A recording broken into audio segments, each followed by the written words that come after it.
오늘은 2022년 1월 30일이고요. 우리 교회 절기로는 주연절 이후 네 번째 주일입니다.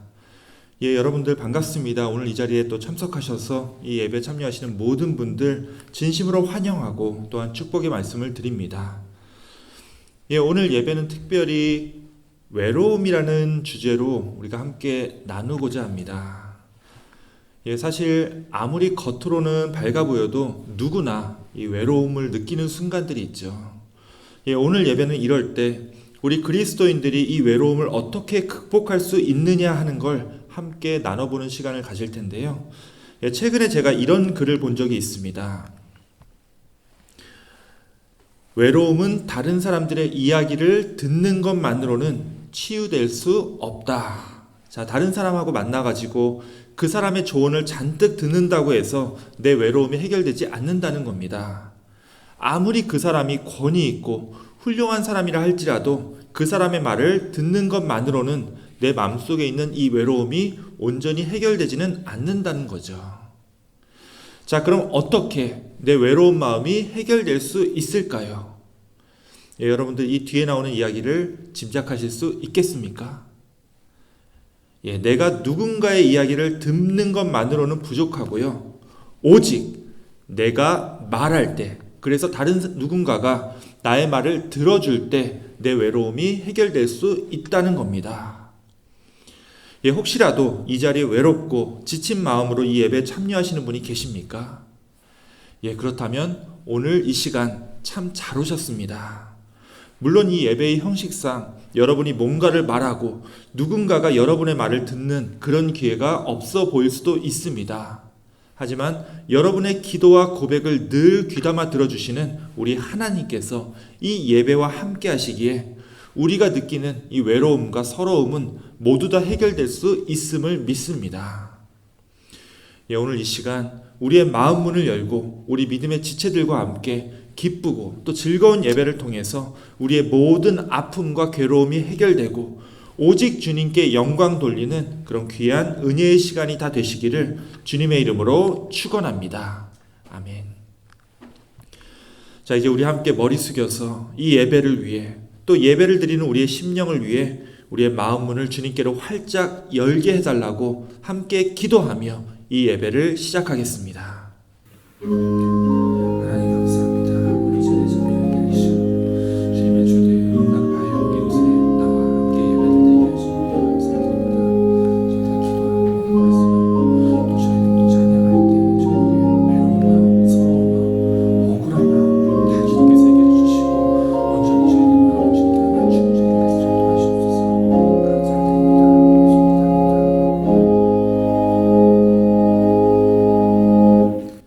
하나님 감사합니다. 우리에게 이 주일을 허락하여 주시고 주님의 시간을 성별하여 이렇게 일주일에 한 번 우리 믿음의 식구들과 함께 예배를 드릴 수 있도록 인도하여 주시는 예에 감사를 드립니다. 우리의 고백과 우리의 삶의 깊은 이야기들을 모두 다 들어주시는 우리 주님께 이 시간 찬양과 기도로 예배하고자 하오니 주님 기뻐 받아 주옵시고 우리의 모든 문제들 또한 응답받고 해결되는 귀한 은혜의 시간으로 저희들 인도하여 주시옵소서.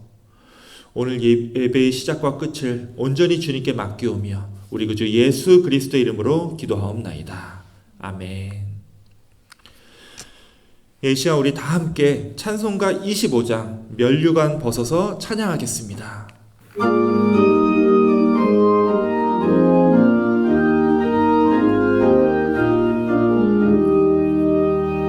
면류관 벗어서 주 앞에 드리세 저 천사 기쁜 노래가 온 땅에 퍼지네 내 혼아 깨어서 주 찬송하여라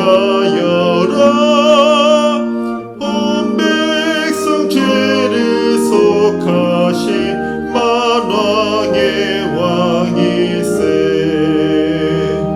면류관 벗어서 주 앞에 드리세 그 손과 몸의 상처가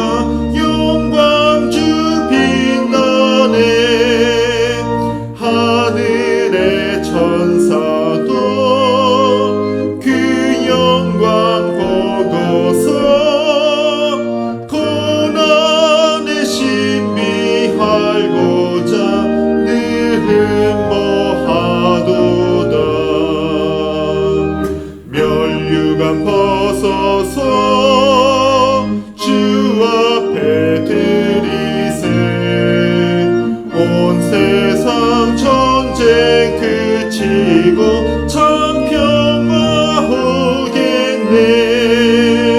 주 보좌 앞에서 온 백성 엎드려 그 한량없는 영광을 늘 찬송합니다.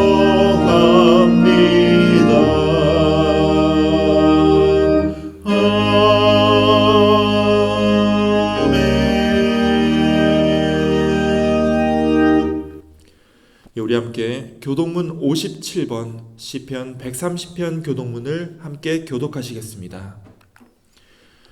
여호와여, 내가 깊은 곳에서 주께 부르짖었나이다.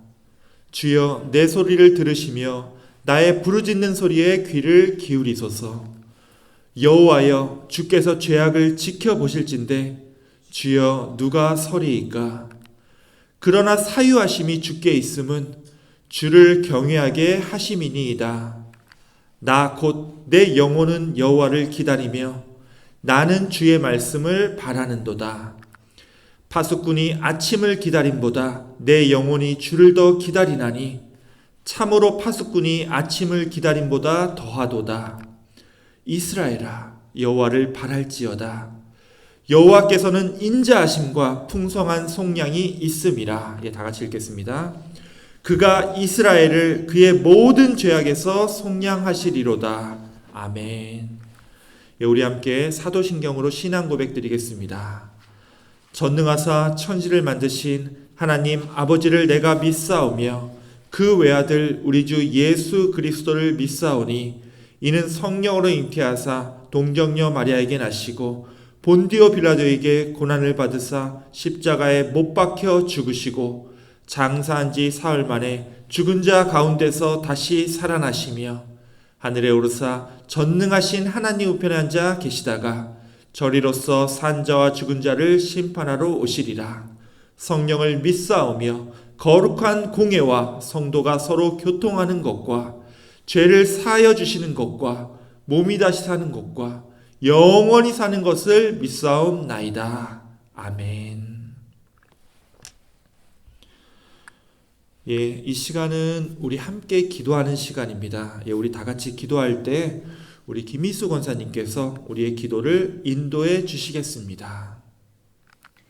우리 한마음으로 함께 기도하시겠습니다.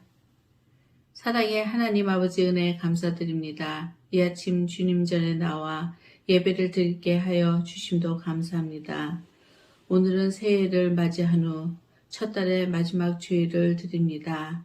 저에게 2022년을 주시고 주님의 인도하심을 따르며 희망을 주시는 주님을 의지하며 믿음으로 승리의 길을 인도하여 주심을 감사드립니다.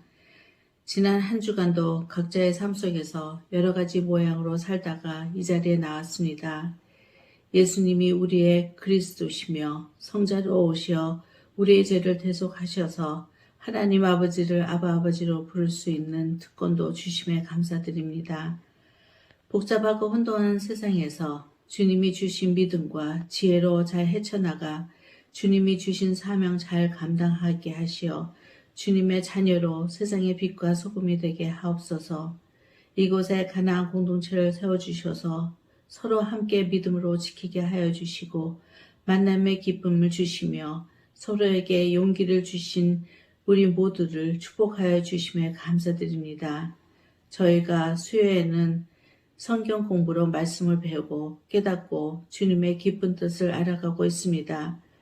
말씀으로 무장하여 낙심치 않게 하여 주시며 호흡 있는 자마다 찬양하라 하신 말씀 따라 영원히 주님을 찬양하길 원합니다. 주님의 사명에 감사하는 찬양을 하기 원하며 하나님 아버지를 향한 우리의 고백을 찬양하길 원하며 주님을 향한 기쁨의 찬양을 하기 원합니다. 아직도 전염병으로 이 어수선한 생활을 주님께서 좋은 길로 인도하실 줄 믿습니다. 기다림 속에서 우리의 자신을 돌아보며 이 기간을 통하여 우리가 어려울 때 지나고 나면 우리의 성숙해져 있음을 깨닫듯이 이번에 어려움을 통하여 변화되어 있는 모습으로 주님께 영광 돌리기를 원합니다. 연약하지만 주님의 뜻이 있기에 우리 교회 가난이 있습니다. 열심히로 섬기기를 원하며 말씀으로 찬양으로 하나님의 역사가 나타나는 귀한 공동체로 축복하여 주옵소서. 상록회 장로님 그리고 권사님들 그리고 멀리 이사가신 김용애 김선영 권사님 내외분들과 또 남편을 또 병원 간호하시는 노행호 권사님과 함께 하시어 주님의 위로가 평강으로 주님만 바라보며 그들의 삶을 함께하여 주시옵소서. 새로 이곳 살리나스에 정착하시는 이자매 외도 함께하시어 어려울 때 주님의 보호하심을 경험하는 귀한 가정으로 인도하여 주옵소서. 단상에서 말씀을 선포하시는 주의 종 이상현 보사님 성령의 갑옷으로 입히시어 능력의 말씀으로 우리 모두 변화되어 오직 주님만 바라보는 우리 모두가 되게 하옵소서. 예배의 시종을 의탁하며 예수님의 이름으로 기도합니다. 아멘.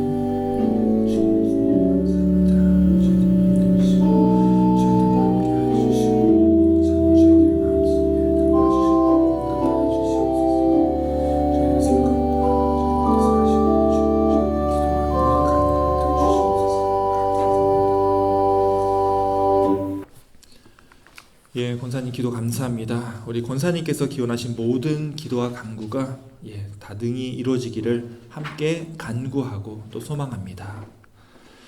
지금은 말씀을 봉독하는 시간입니다. 오늘 우리에게 주시는 하나님의 말씀은 마태복음 14장 12절에서 17절까지의 말씀인데요. 내용이 이제 매끄럽게 끊어져 있는 말씀은 아닙니다. 그래서 오늘은 다른 때보다 더 주의 깊게 오늘 말씀을 묵상하시기 원합니다. 제가 봉독하도록 하겠습니다.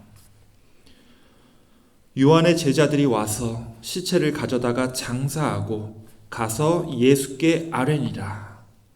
예수께서 들으시고 배를 타고 떠나사 따로 빈들에 가시니 무리가 듣고 여러 고을로부터 걸어서 따라간지라. 예수께서 나오사 큰 무리를 보시고 불쌍히 여기사 그 중에 있는 병자를 고쳐주시니라. 저녁이 되매 제자들이 나와 이르되 이곳은 빈들이요 때도 이미 저물었으니 무리를 보내어 마을에 들어가 먹을 것을 사 먹게 하소서. 예수께서 이르시되 갈 것 없다. 너희가 먹을 것을 주라. 제자들이 이르되 여기 우리에게 있는 것은 떡 5개와 물고기 2마리 뿐이니이다. 이것은 오늘 우리에게 주시는 하나님의 말씀입니다. 아멘. 이 시간은 특별 찬양의 시간입니다. 이 시간에는 지난 수요일에 우리가 함께 모여서 또 예배도 드리고 또 오늘 예배를 위해서 함께 찬양도 같이 이제 불렀는데요. 우리 화면으로 찬양 들으실 때 함께 은혜 받기를 원합니다.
예, 찬양 감사합니다. 어서 마스크 벗고 이곳에서 마음껏 찬양하는 그런 시간으로 다시 회복되기를 원합니다.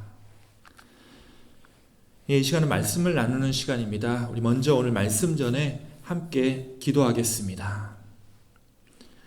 하나님 감사합니다. 오늘 말씀을 통하여 우리의 눈과 귀가 열리고 우리의 영혼이 깨어나며 우리의 삶이 변하는 역사가 일어나게 하여 주옵소서. 지금 우리가 피차 힘들고 또 고단한 가운데 있지만 우리가 서로를 위해서 조금만 더 아껴주고 조금만 더 격려할 때 우리가 함께 일어설 수 있음을 믿습니다. 이 시간 우리 주님께서 그러셨던 것처럼 우리가 우리 교회를 통하여 이 세상에 회복을 가져오고 우리를 굳건히 세우는 귀한 주님의 사역을 감당할 수 있도록 인도하여 주옵소서. 우리 구주 예수 그리스도의 이름으로 기도하옵나이다. 아멘.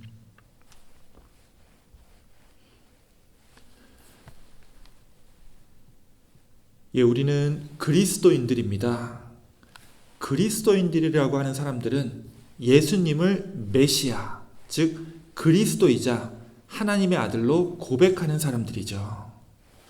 예, 그래서 우리 그리스도인들은 예수님이 역사적인 인물임에도 불구하고 우리 예수님을 생각할 때 아무래도 우리들과는 다른 보다 특별한 분이라고 그렇게 믿고 있습니다. 특히 하나님의 아들이기 때문에 우리와는 다른 굉장히 완벽하고 철두철미하신 분으로 우리가 많이 기억을 하고 있는데요. 자, 그런데 정말로 예수님께서 그렇게 완벽한 분이셨을까요? 예, 물론 이제 예수님께서 완벽하다라고 했을 때 이 완벽이라는 말 자체가 사람마다 다 다른 의미로 이해될 수 있을 겁니다. 예, 어떤 분한테는 이 바늘을 찔러서 피 한 방울 안 나오는 사람처럼 냉철하고 그래서 뭔가 다가가기도 어려운 그런 사람을 완벽한 사람이라고 얘기하는 경우가 있고요. 또 어떤 분들에게는 이 말이나 행동에 있어서 아무런 실수 하나 안 하는 그런 철두철미한 사람을 완벽하다고 말하기도 합니다. 예, 여러분들은 어떻습니까? 여러분들에게도 예수님은 이렇게 완벽하신 분인가요? 예, 제가 이 시간 여러분들께 말씀드리고 싶은 건요, 좀 불경스럽게 느껴져도 예수님을 좀 더 우리의 눈으로 좀 친근하게 봐주시라는 말씀입니다. 자, 이거는 예수님이 완벽하지 않다는 말이 아니고요. 예수님을 그냥 완벽한 존재로만 볼 것이 아니라 좀 더 이제 우리의 입장에서 우리 눈으로 인간적인 분이라고 생각하셔도 좋다는 말씀입니다. 예, 실제로 예수님은 참 하나님인가 동시에 참 인간이라고 우리가 고백하기 때문에 예수님을 우리와 똑같은 성정을 가진 그런 분이라고 이해하셔도 괜찮다는 거예요. 자, 실제로 제가 읽은 성경에서는요, 우리 예수님께서 저랑 똑같이, 우리랑 똑같이 어쩔 때는 짜증도 내시고요, 또 실망도 하시고 또 때로는 무언가에 당황하시기도 합니다. 예, 여러분도 예수님을 너무 하늘에서 뚝 떨어진 분이라고 생각하지 마시고요, 우리와 똑같은 감정을 가진 그런 분이라고 보셔도 괜찮다는 얘기예요. 특별히 오늘 함께 읽었던 이 마태복음 15장을 우리가 잠깐 나눌 텐데요. 제가 이 말씀을 읽으면서 발견한 예수님의 모습이 있는데 이 모습은 아마도 여러분이 기존에 알고 계시는 그런 예수님의 모습과 비교해 볼 때 굉장히 낯선 모습으로 보일 겁니다. 자, 어떤 모습이냐면요, 예수님께서 외로워하시는 모습입니다. 예, 예수님이 오늘 이 이야기에서는 한없이 외로워하고 그래서 혼자 방황하는 모습이 나타나고 있다는 건데요. 자, 어떤 내용인지 한번 같이 보시겠습니다. 예, 오늘 읽은 이 본문은요, 사실 이 구절로만 보면 단락이 매끄럽게 구분되고 있지는 않습니다. 오늘 본문이 이제 마태복음 14장 12절부터 이제 17절까지인데요. 원래대로 하면 이제 12절은 요 앞에 단락에, 즉 세례 요한에 관한 이야기의 마지막 절이고요. 13절과 14절은 갑자기 이제 예수님의 이야기로 돌아와서 앞에 것과는 전혀 다른 이야기가 나옵니다. 그리고 15절부터는 그 유명한 오병이어의 기적, 즉 물고기 둘과 빵 5조각으로 5,000명을 먹이신 그 이야기가 시작되는 부분이죠. 자, 그러니까 오늘 본문을 12절부터 17절까지 읽었는데요. 이것은 어떤 한 가지의 이야기부터 끝까지가 아니라 이렇게 이제 세 가지 이야기에 대충 이제 두리뭉실하게 걸쳐서 나눈 좀 어설픈 구분이라고 말할 수 있습니다. 그럼에도 오늘 말씀을 이렇게 나눈 이유가 있습니다. 이렇게 나누는 것이 방금 말씀드렸던 예수님의 외로우심과 이 외로움이 해결되는 과정을 잘 나타내기 때문에 그렇습니다. 자, 직접 본문을 보시면서 말씀드리겠습니다. 자, 이 12절은 앞에 이제 세례 요한의 이야기의 마지막 부분이라고 했잖아요. 다 아시겠지만 세례 요한은 당시 갈릴리의 왕이었던 이 헤롯에 의해서 목이 잘려 죽게 됩니다. 자, 그리고 세례 요한이 죽었다는 소식을 들은 그 세례 요한의 제자들이 와서 그의 시신을 수습해서 이렇게 장례를 치르게 되죠. 자, 그 다음 보세요. 다른 복음서에는 이게 나오지 않는데요. 오직 이 마태복음서에서는 세례 요한이 죽고 나서 그가 죽었다는 소식이 요한의 제자들을 통해서 예수님에게로 전해지는 그런 장면이 나옵니다. 자, 요한의 제자들이 장사하고 가서 예수께 아뢰니라. 자, 요한이 죽었다는 소식이 직통으로 예수님께 전해진 거예요. 이 구절이 왜 중요하냐 하면요. 다른 복음서에서는 세례 요한이 죽고 나서 예수님께서 어떻게 반응을 하셨는지 도무지 알 수가 없지만 마태복음에는 이 구절이 남아있기 때문에 예수님이 세례 요한에 대해서 평소에 어떻게 생각하셨는지 또 세례 요한의 죽음이 예수님에게 어떤 의미가 있었는지 알 수 있게 되었다는 거예요. 자, 세례 요한이 누구죠? 세례 요한은요, 아무리 낮게 평가를 하려고 해도 하나님께서 예수님보다 앞서 보내셔서 예수님의 길을 예비하게 했던 하나님의 선지자입니다. 물론 이제 그런 미사여구를 다 떠나서 예수님 자신이 이 세례 요한에게 세례를 받았고 또 그의 사역이 시작되었다는 것을 부인하기 어려울 겁니다. 세례 요한이라고 하는 이 위대한 선지자가 없었다면 예수님의 사역은 그리 순탄하게 시작되지 못했을 거라는 거죠.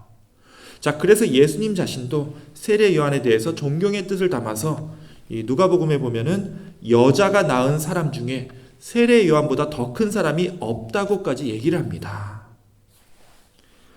아무리 예수님께서 하나님의 아들이고 이 세상의 삼라만상을 다 꿰뚫고 있는 분이라고는 하지만 이 예수님 입장에서는 세례 요한이 있고 없고의 차이가 굉장히 컸을 겁니다. 자, 실제로 복음서를 잘 읽어보면요. 예수님이 사역을 본격적으로 시작했던 시점은요. 여기 마가복음 이제 1장에 보시다시피 세례 요한이 옥에 갇힌 다음부터입니다.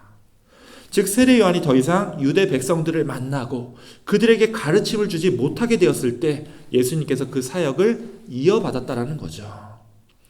예수님이 그래도 하나님의 아들인데 세례 요한한테 사역을 이어받았다라고 하는 표현이 좀 불경하게 들리신다면 세례 요한이 옥에 갇혔을 때 이 사람들의 이 공허해진 마음을 예수님께서 대신 이제 세례 요한 대신에 위로해 주기 시작하셨다라고 표현해도 괜찮습니다.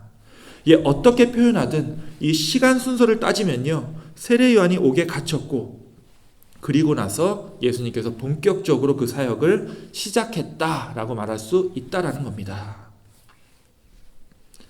자, 그런데도요. 그때까지만 해도 세례 요한은 옥에는 갇혀 있었지만 아직 살아 있었습니다. 당연히 이제 유대 백성들 입장에서는 세례 요한을 지금 만날 수는 없지만 그가 살아있는 것과 죽어있는 것은 완전히 다른 이야기죠. 이건 아마도 세례 요한의 사역을 이어받은 이 예수님 입장에서도 마찬가지였을 겁니다. 예수님 입장에서도 세례 요한이 어딘가 살아있는 것과 이 죽어있는 것은 완전히 다른 느낌이었겠죠. 그래서 그런지 오늘 이 본문을 보면요. 세례 요한이 죽었다는 소식을 들은 직후에 예수님께서 보여주신 그 행동이 예사롭지가 않습니다.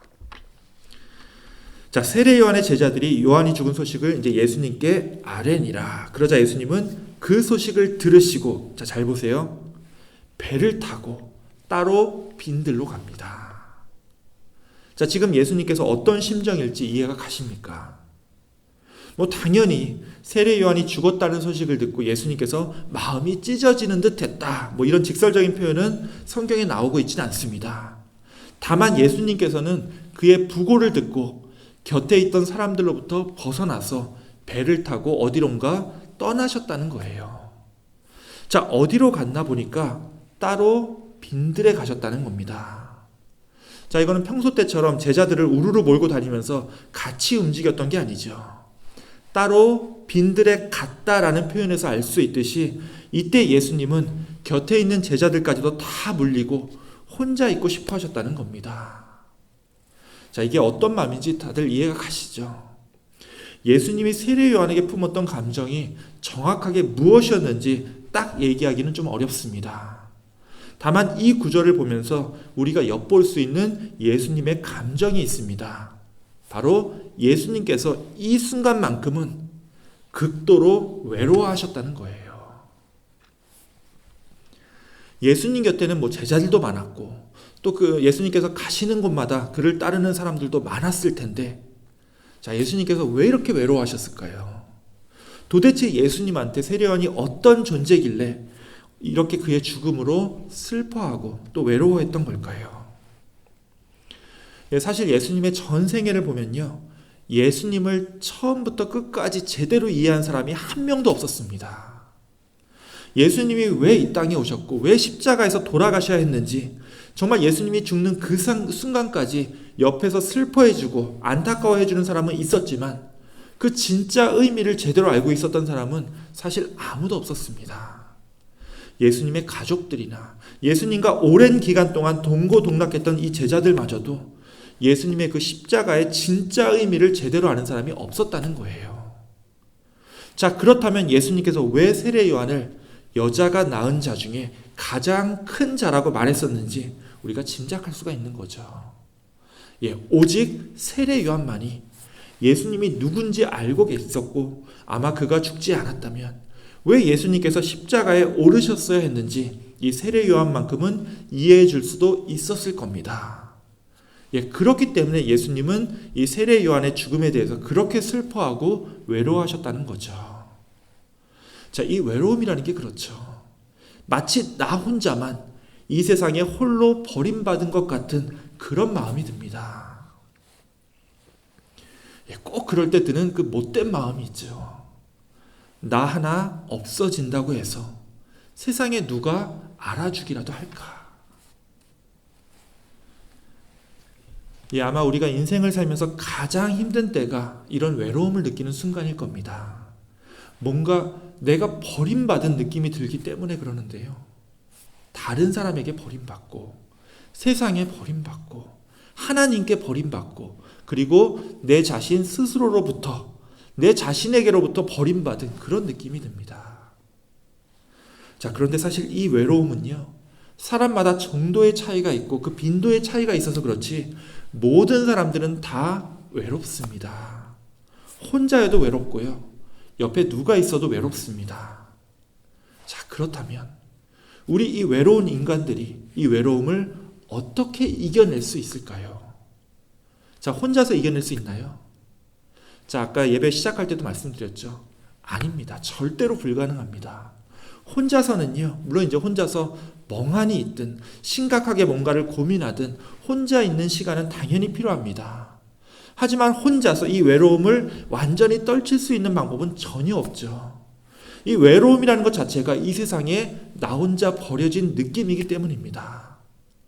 자, 그럼 내가 누군가 다른 사람들과 있으면 이 외로움이 저절로 해결이 됩니까? 그렇지도 않죠.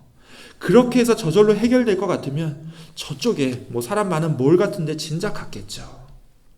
외로움은요, 내 곁에 아무리 사람들이 많아도 그것 자체로는 해결되지 않습니다. 정말 중요한 것은 사람들과 함께 그냥 있는 것만으로는 부족하고요, 그들과 서로 간에 공감과 이해라고 하는 어떤 상호작용이 있어야 합니다.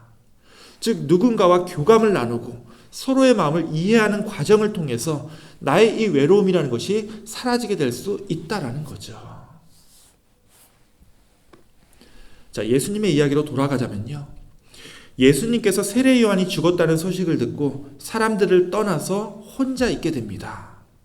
자, 그 다음에 무슨 일이 벌어졌죠? 자, 잘 보세요. 세례 요한이 죽었다는 소식을 예수님만 몰래 혼자 들은 게 아니죠. 이전에 세례 요한에게 세례를 받았던 사람, 세례 요한에게 가르침을 들었던 그 갈릴리에 모여있던 유대 백성들 모두가 세례 요한이 죽었다는 소식을 들었고요. 모두 다 예수님 못지않은 그런 슬픔과 비통함에 빠지게 됩니다. 자, 여러분, 누군가 정말 중요한 사람이 죽었을 때 우리가 보통 어떻게 하죠? 이게 참 아이러니인데요. 소중한 사람이 죽고 나면 그 사람을 기억하는 사람들끼리 함께 모이게 됩니다. 장례식에 참여할 수 있으면 이 장례식을 통해서 그 가장 슬퍼하는 이 상주 주변에 모이게 되고요. 직접 장례식에 참여하지 못하면 따로 분향소를 만들거나 혹은 그 죽음을 가장 슬퍼하는 사람을 중심으로 해서 이렇게 사람들이 모이게 됩니다. 자, 보세요. 세례 요한이 죽었을 때도 마찬가지였습니다. 그 죽음이 이 유대 백성들에게 너무나 억울한 죽음이었기에 처음에는 분통을 터뜨렸을 테고 나중에는 이 억울한 죽음을 어찌할 수 없는 이 힘없는 자신들의 처지를 깨닫고 슬픔과 외로움에 빠져 있었을 겁니다. 그리고 이들이 이 슬픔과 외로움을 이겨내고자 함께 모이려고 합니다. 자, 누구를 중심으로 모이려고 했죠? 세례 요한이 죽자 그들의 머리에 떠오른 사람이 하나 있었습니다. 바로 예수님이었습니다. 자, 그런데 자신들이 의지할 수 있는 그 유일한 분이 지금 그들과 똑같이 이 슬픔과 외로움에 어딘가 혼자 계신다는 말을 듣게 되는 거죠. 자, 그 다음 보세요. 여러 고을로부터 걸어서 따라간지라. 자, 원래는요, 이 갈릴리 주변에 무리들이 돌아다니다가 예수님이 이렇게 딱 하고 나타나시면요, 그 나타나셨다는 얘기를 듣고 그곳에 우르르 몰리는 게 이제 보통 때 패턴이었는데, 이번에는 그런 게 아니고요. 세례 요한이 죽었다는 말을 듣고 또 예수님이 그 소식을 듣고 혼자 외로이 계시다는 말을 전해 듣고 다들 안타까워하는 마음에 각자가 살고 있었던 마을로부터 쏟아져 나와서 예수님께로 몰려갑니다. 이때만큼은요, 이 무리들이 예수님께 병을 고쳐달라거나 귀신을 쫓아달라고 요구하는 입장이 아니라 거꾸로 자신들이 예수님한테 뭔가 도움이 되지 않을까 해서 예수님을 찾아서 몰려든 거예요. 자, 그러자 예수님이 이 무리들을 보시고 어떻게 하시죠? 자, 예수님께서 혼자 있는 곳에서 나와서 그 앞에 자신을 찾아온 그 큰 무리를 보시고, 자, 아마 예수님 입장에선 대충 이런 모습이었을 겁니다. 이때 이제 예수님께서 이렇게 자기를 향해서 모여든 사람들을 보고서 어떤 마음이 들었겠습니까? 세례 요한이 죽고 이제는 예수님 자신 외에는 이들과 함께 있어줄 사람이 없다는 것을 알았기에, 자, 그들을 불쌍히 여기시고 그들 중에 병이 든 자들을 고치며 예수님께서 이제 하실 수 있는 일을 다시 하신다는 거죠. 다시 사역을 재개하시게 됩니다. 이거 굉장히 감동적인 장면이죠. 지금 이 시점을 자세히 보면요, 다 힘든 상황입니다. 누구 하나 마음이 여유로운 사람이 없어요. 세례 요한이 죽음이 가져다준 그 충격은요, 예수님에게도 그렇고 지금 이 자리에 모여있는 이 갈릴리에 있는 이 백성들에게도 정말 감당할 수 없을 정도로 억울하고 비통한 사건이었기 때문이죠. 자, 이 순간 예수님은 예수님 나름대로 이 외로움을 견딜 수가 없어서 그래서 혼자 있고 싶어 하셨고요. 이 유대 백성들도 그들 나름대로 어찌할 수 없는 이 자신들의 부족함과 이 한계를 느낄 수밖에 없는 그런 순간이었습니다. 자, 보세요.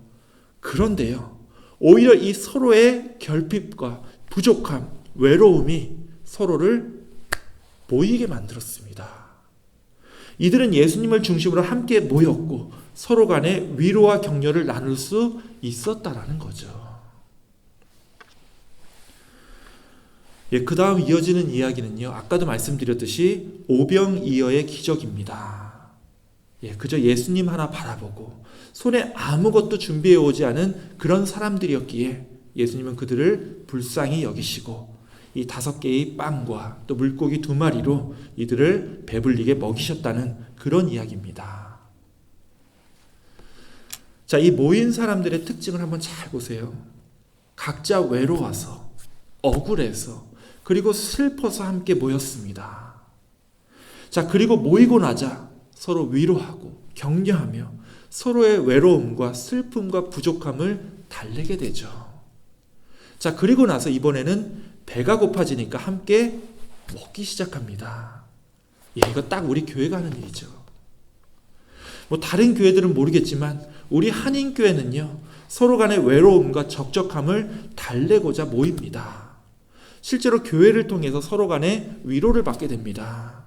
그리고 무엇보다도 우리가 함께 음식을 나누면서 우리가 홀로 버림받은 존재가 아니라는 것을 깨닫게 되는 거죠. 각자 외롭고 부족하고 힘든 사람들끼리 모였던 건데 막상 이렇게 모여놓고 보니까 우리가 이 교회를 통해서 피차 간에 큰 위로를 받을 수 있게 되었다는 거예요. 어느 목사님이 들려준 이야기입니다. 이분이 어디 이제 집회에 초대를 받아가지고 하와이를 가신 적이 있었는데 이 비행기 시간이 잘 안 맞아가지고 이제 숙소에 새벽 2시쯤에 도착했습니다. 잠을 자야 되는데 이 비행기 타느라고 저녁 이후에 이제 아무것도 이제 드시지 못했기 때문에 너무나 이제 배가 고픈 나머지 숙소 근처를 둘러봤습니다. 자, 그랬더니 새벽 2시인데도 문을 열고 있는 한 허름한 식당이 이제 발견했고요. 그 식당 안으로 들어가게 됐습니다. 자, 그랬는데 이 식당 안에 앉아있는 사람들이 죄다 이 길거리 여인들, 즉 길거리에서 몸을 파는 여성들밖에 없었던 거예요. 좀 민망했지만 이제 배고픈 마음에 음식을 하나 시켜서 이제 기다리고 있다가 옆 테이블에서 이 여성들끼리 대화하는 것을 엿듣게 되었습니다. 한 여성이요, 내가 내일 생일이라고 그렇게 얘기를 했는데 다른 여성들이 그 말을 듣고서 우리 같은 직업이 생일이 뭔 상관이냐고 핀잔을 주었습니다. 그러자 생일을 맞은 그 여성은 서럽고 그런 좀 분통한 마음에 욕을 하면서 테이블을 박차고 밖으로 나가버리는 거예요. 이 남아있는 여성들도 괜히 미안한 마음이 들었는지 아무 말 없이 그냥 씩씩거리기만 했습니다. 옆에 있던 목사님께서 이 광경을 보다가 이 여성들의 다툼이 안타까워서 눈을 감고 하나님께 이들을 불쌍히 여겨달라고 기도했습니다. 자, 그런데 기도하는 가운데 한 가지 아이디어가 떠오르는 거예요. 그래서 이 목사님은 용기를 내서 그 테이블에 있던 여성들에게 말을 붙였고, 아까 함께 이제 그 여성, 그 이제 생일이라고 핀잔을 들었던 그 여성을 위해서 우리 함께 조그맣게 생일 파티를 하자고 제안을 했습니다. 자, 그러면서 이제 자신의 돈으로 가게 주인에게 케이크 하나를 마련해 줄 수 있겠냐고 물었고, 이에 갑자기 식당 주인과 거기 함께 있었던 모든 여성들이 다 같이 그 식당 안에서 생일 파티를 준비하는 모습으로 바뀌게 됩니다. 그 생일을 맞이한 그 여성이 다시 돌아왔는데, 미국 생일 아시죠? 모두들 서프라이즈 하면서 케이크에 불을 붙이고 또 이제 생일 축하 노래를 부르면서 다 함께 그 여성의 생일을 축하해 줬습니다. 이 생일 맞은 여성이 너무 놀라면서 감사해하자 이 목사님은 자신이 목사임을 밝히고 이 여성을 위해서 좀 기도를 좀 해도 괜찮겠냐고 물었습니다. 그러자 이제 거기 있던 여성들이 다 같이 우리 기도뿐만이 아니라 자기들이 어렸을 때 교회 나갔다가 불러봤던 그런 찬송도 같이 부르자라고 얘기를 하는 거예요. 미움과 다툼이 있었던 그 길거리 식당이 갑자기 그 순간 작은 교회로 변화된 겁니다.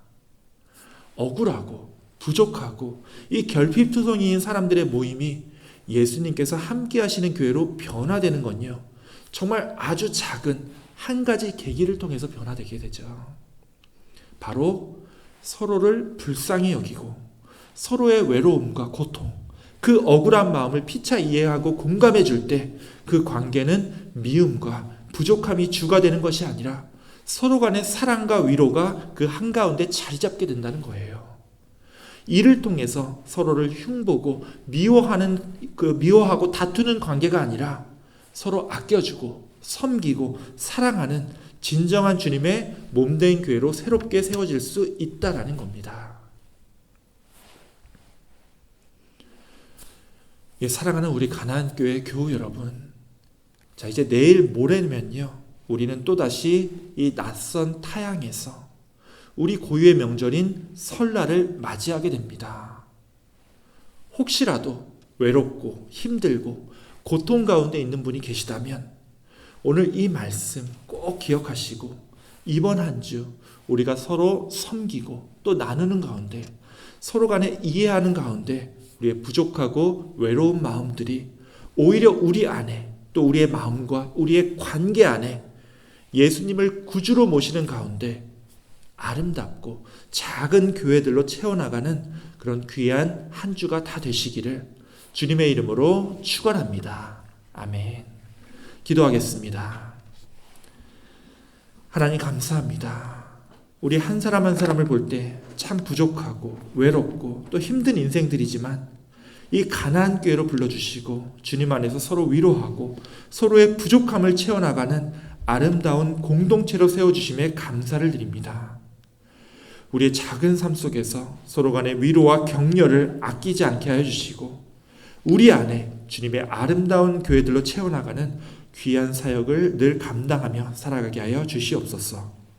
우리 구주 예수 그리스도의 이름으로 기도하옵나이다. 아멘. 이 시간은 찬양의 시간입니다. 우리 다 함께 찬송가 384장 함께 찬양하시겠습니다.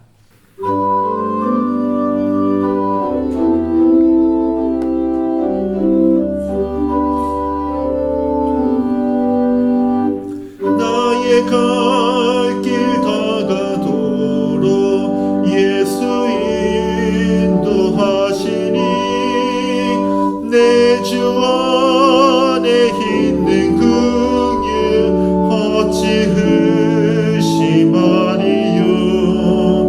믿음으로 사는 자는 하늘 위로 받겠네.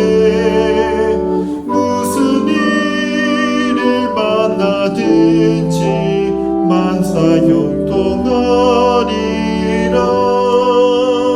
무슨 일을 만나든지 만사형통하리라. 나의 갈 길 다가도록 예수 인도하시니 어려운 일 당한 때도 족하는 일 주시네. 나는 심히 고단하고 영원 매우 가라라. 나의 앞에 반석에서 샘물 나게 하시네. 나의 앞에 반석에서 샘물 나게 하시네. 나의 갈 길 다가도록 예수 인도하시니 그의 사랑 어찌 큰지 말로 할 수 없도다. 성령 감화 받은 영혼 하늘 날아갈 때에 영영 부를 나의 찬송 예수 인도하셨네. 영영 부를 나의 찬송 예수 인도하셨네.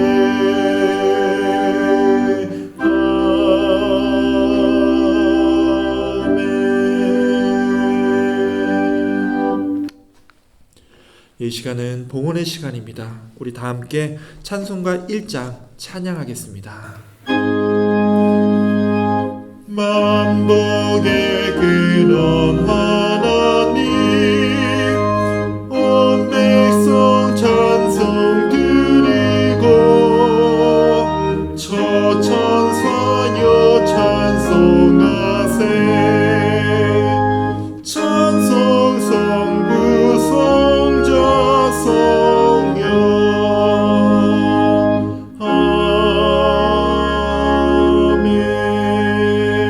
아멘. 하나님 감사합니다. 오늘도 또 이렇게 함께 모여서 예배를 드릴 수 있는 특권을 허락하여 주시느니 감사를 드립니다. 오늘 이 예배에 참여하는 주님의 사랑하는 자녀들에게 늘 강건함으로 함께하여 주옵시고 이 세상의 위기 속에서도 지혜와 용기로 이겨나갈 수 있는 우리 교우들이 다 될 수 있도록 주님께서 늘 함께하여 주시옵소서.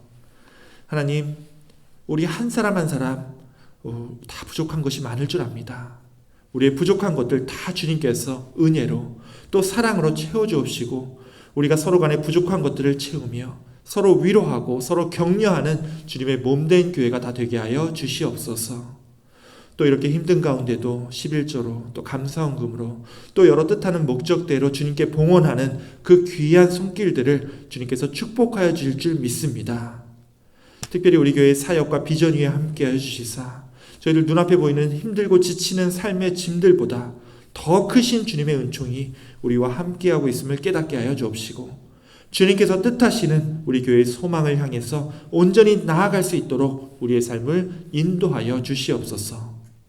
다시 한번 주님의 축복에 감사를 드리며 우리 구주 예수 그리스도의 이름으로 기도하옵나이다.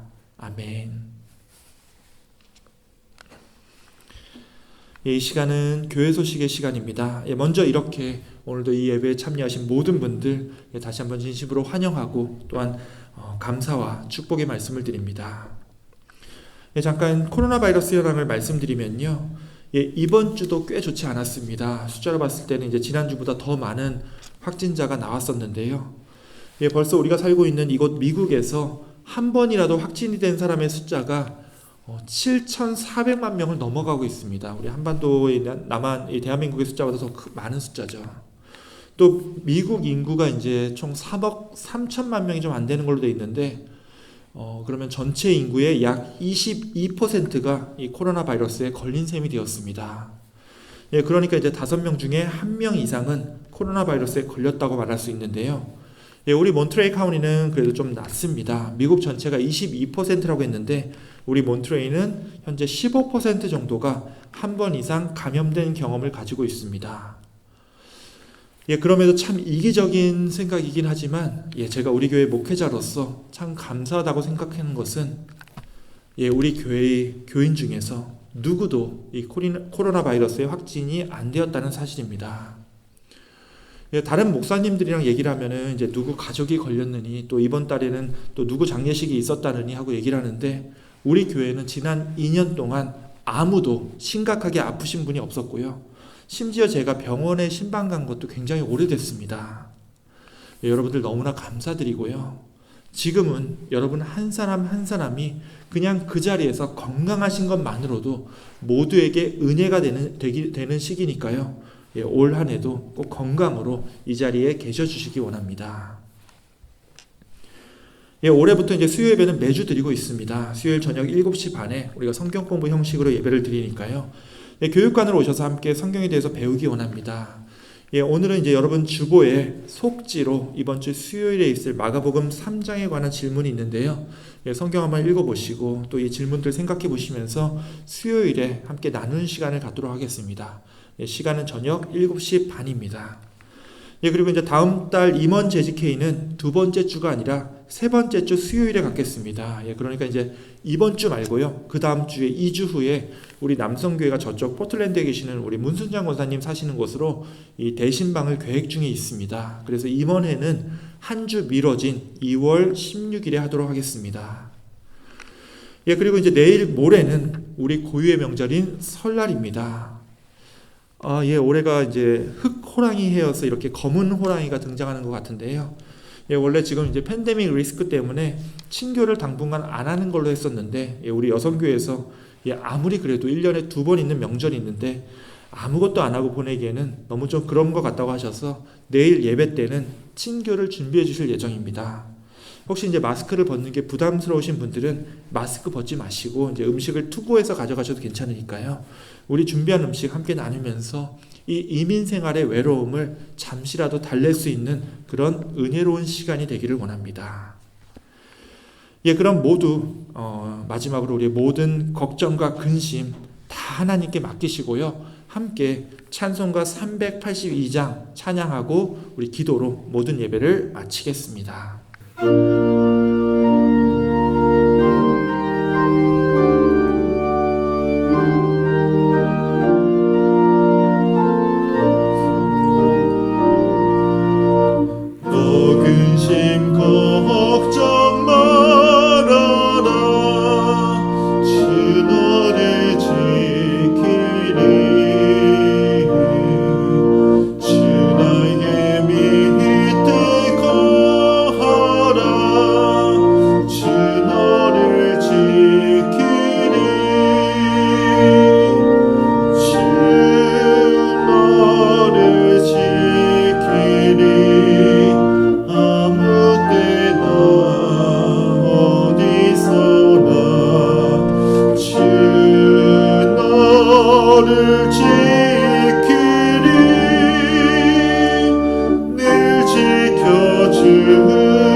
이제는 우리 구주 예수 그리스도의 은혜와 아버지 하나님의 사랑과 우리의 외롭고 힘든 마음들을 아시고 우리로 모이게 하여 주시고 우리를 또한 세워주시는 성령 하나님의 교통 역사하심이 이 예배가 끝나고 다시 세상으로 돌아가 우리의 일상의 삶을 살아갈 때 우리의 삶의 중심에 내 감정과 내 이기적인 욕망에 굴복하지 않고 다른 사람을 위로하기 위하여 섬기고 또 희생하는 우리의 삶 속에 주님께서 늘 함께 계심을 믿고 이 세상을 늘 승리하며 살아가기로 결단하는 우리 사랑하는 가나안교회 모든 성도들 머리 위에 또 이 예배를 온라인으로 함께하는 주님의 사랑하는 자녀들의 그 건강과 한 주간의 삶 위에 영원토록 함께 있을지어다. 아멘.